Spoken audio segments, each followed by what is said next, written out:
Hello दोस्तों, अरु रोचक कहानी में आपका स्वागत है। आइए शुरू करते हैं। काफी सोचने के बाद मधु ने अपने और आलोक के बारे में पति मोहन को सब कुछ बता देने का फैसला किया। आलोक के रास्ते पर चलने से उसे बर्बाद होने से कोई नहीं बचा सकता था। पति को सच्चाई बता देने से शायद वह उसकी गलती माफ कर उसे स्वीकार कर सकता था। मधु अपने माता पिता की इकलौती औलाद थी। उसके पिता एक प्राइवेट कंपनी में नौकरी करते थे और किराए के मकान में रहते थे। उसकी माँ घरेलू थी। मधु के पिता के पास कोई जायदाद नहीं थी। उनका एक ही सपना था, उनकी बेटी पढ़ लिख कर बहुत बड़ी अफसर बने। मधु भी अपने पिता का सपना पूरा करना चाहती थी। उसका सपना पूरा नहीं हुआ।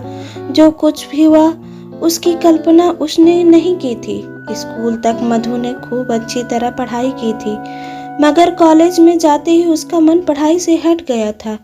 इसकी वजह यह थी कि कॉलेज में जाते ही आलोक से उसकी आंखें लड़ गई। वह बड़ा ही हैंडसम और स्मार्ट लड़का था।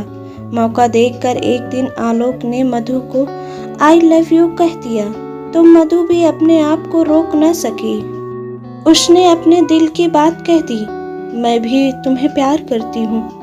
इसके बाद वे दोनों बराबर अकेले में मिलने जुलने लगे। 6 महीने बाद एक दिन आलोक मधु को अपने घर ले गया।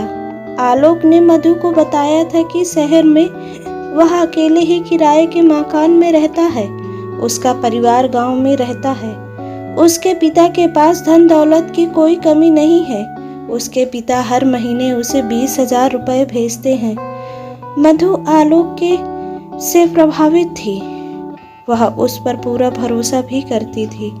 इसलिए यह जानते हुए भी वह अकेला रहता है उसके साथ उसके घर चली गई थी। बंद कमरे में प्यार मोहब्बत की बातें करते करते अचानक आलोक ने मधु को अपनी बाहों में भर लिया। मधु ने विरोध किया तो आलोक ने उसे यह कहकर यकीन दिला दिया कि पढ़ाई पूरे होते ही वह उससे शादी कर लेगा। फिर मधु ने आलोक का कोई विरोध नहीं किया और अपने आप को उसके हवाले कर दिया। फिर तो यह सिलसिला चल निकला। आलोक का वादा झूठा था, इसका पता मधु को तब चला जब वह पेट से हो गई। मधु ने शादी करने के लिए आलोक से कहा तो वह अपने वादे से मुकर गया। उसे बच्चा गिरवा देने की सलाह दी। मधु किसी भी हाल में बच्चा नहीं गिराना चाहती थी। वह तो आलोक से शादी करके बच्चे को जन्म देना चाहती थी। मधु ने धमकी भरे लहजे में आलोक से कहा, तुम मुझसे शादी नहीं करोगे तो मैं पुलिस की मदद लूंगी।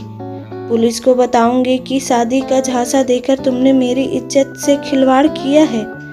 अगर तुम ऐसा करोगी तो मैं भी चुप नहीं रहूंगा। पुलिस को बताऊंगा कि तुम धंधे वाली हो, जिसमें बेचकर पैसा कमाना तुम्हारा पेशा है।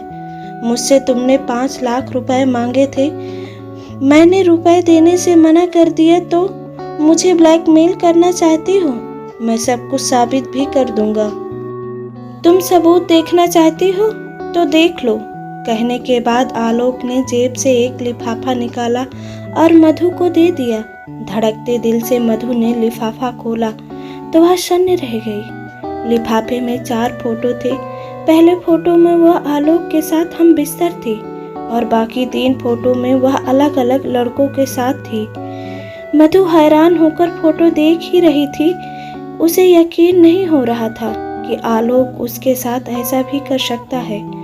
मधु को चुप देखकर आलोक ने ही कहा, तुम यही सोच रही होगी कि फोटो में तुम मेरे अलावा दूसरे लड़कों के साथ कैसी हो, जबकि तुम मेरे सिवा कभी किसी मर्द के साथ सोई ही नहीं। मैं जानता था कि दूसरी लड़कियों की तरह तुम भी आसानी से मेरी बात नहीं मानोगी, इसलिए तुम्हें धंधी वाली साबित करना जरूरी था। एक दिन मैंने तुम्हारी चाय में बेहोशी की दवा मिला दी थी।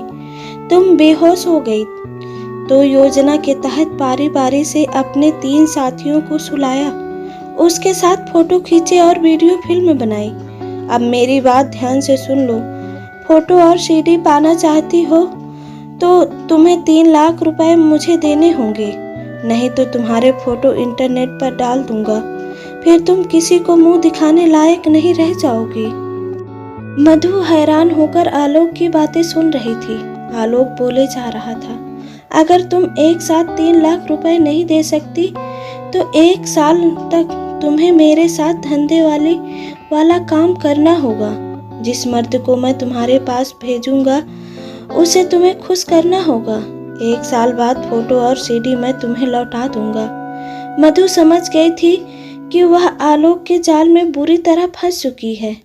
उसने रो रो करके उससे गुजारिश की कि वह उसे धंधे वाली बनने पर मजबूर न करे, मगर आलोक ने उसकी एक न सुनी। आखिरकार मधु ने सोचने समझने के लिए उससे 1 हफ्ते का समय मांगा। 5 दिन बाद भी मधु को आलोक से छुटकारा पाने का कोई रास्ता नहीं सूझा तो उसने खुदकुशी करने का फैसला कर लिया। वह खुदकुशी करती उससे पहले ही एक दिन अखबार में उसने पढ़ा कि एक लड़की को ब्लैकमेल करने के आरोप में पुलिस ने आलोक को गिरफ्तार कर लिया है। मधु ने राहत की सांस ली। अब वह पढ़ाई छोड़कर जल्दी से शादी कर दूसरे शहर चली जाना चाहती थी। इसके लिए एक दिन उसने माँ को बताया, अब मेरा मन पढ़ाई में नहीं लग रहा है। उसकी माँ समझदार थी, अपने पति से बात की और उसके लिए लड़के की तलाश शुरू हो गई। जल्दी ही मधु के लिए अच्छा लड़का मिल गया। फिर उसकी शादी मोहन से हो गई। मोहन कोलकाता का रहने वाला था। वह एक बड़ी कंपनी में इंजीनियर था। उसके माता पिता नहीं थे। प्यार करने वाला पति पाकर मधु बहुत जल्दी आलोक को भूल गई। वैसे भी आलोक को 3 साल की सजा हुई थी। उस लड़की ने अदालत में अपना आरोप साबित कर दिया था। मधु को यकीन था कि आलोक उसकी जिंदगी में अब कभी नहीं आएगा, मगर ऐसा नहीं हुआ। 3 साल बाद एक दिन आलोक ने उसे फोन किया और यह कहकर होटल में बुलाया कि अगर वह नहीं आएगी तो उसके पति मोहन को उसकी फोटो और सीडी दे देगा। होटल के बंद कमरे में आलोक ने मधु के साथ कोई बदतमीजी तो नहीं की, लेकिन सीडी और फोटो लौटाने की 3 साल पहले वाली शर्त उसे याद दिला दी। मधु रुपए देने में नाकाम थी। वह पति से रुपए मांगती तो क्या कहकर मांगती। मधु पति के साथ बेवफाई भी नहीं करना चाहती थी, इसलिए अंजाम की परवाह किए बिना उसने आलोक को अपना फैसला सुना दिया। ना तो मैं तुम्हें रुपए दूंगी और ना ही पति के साथ बेवफाई करूंगी। तुम्हें तो जो करना है कर लो। आलोक जल्दबाजी में कोई गलत कदम नहीं उठाना चाहता था, इसलिए उसने मधु को फिर से सोचने के लिए 2 दिन का समय दिया। होटल से घर आकर मधु तब से यह लगातार सोचने लगी, अब उसे कौन सा रास्ता चुनना चाहिए।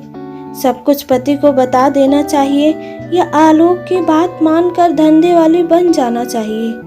आखिर में मधु ने पति को सच्चाई बता देने का फैसला किया। मोहन शाम को 7 बजे घर आया तो वह अपने आप को रोक न सकी।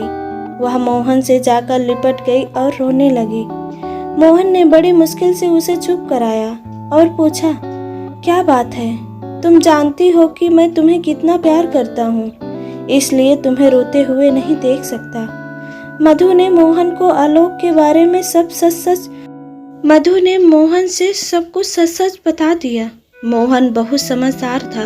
वह रिश्ते को तोड़ने में नहीं जोड़ने में यकीन रखता था।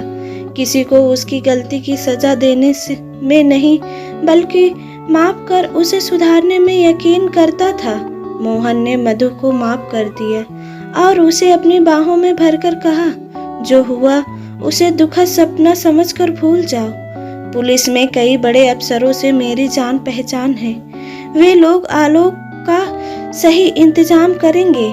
कोई जान नहीं पाएगा कि वह कहाँ चला गया। अब तुम किसी बात की चिंता मत करो। मधु की आंखों से निकलती आंसुओं की गर्म बूंदों ने मोहन के सीने को नम कर दिया।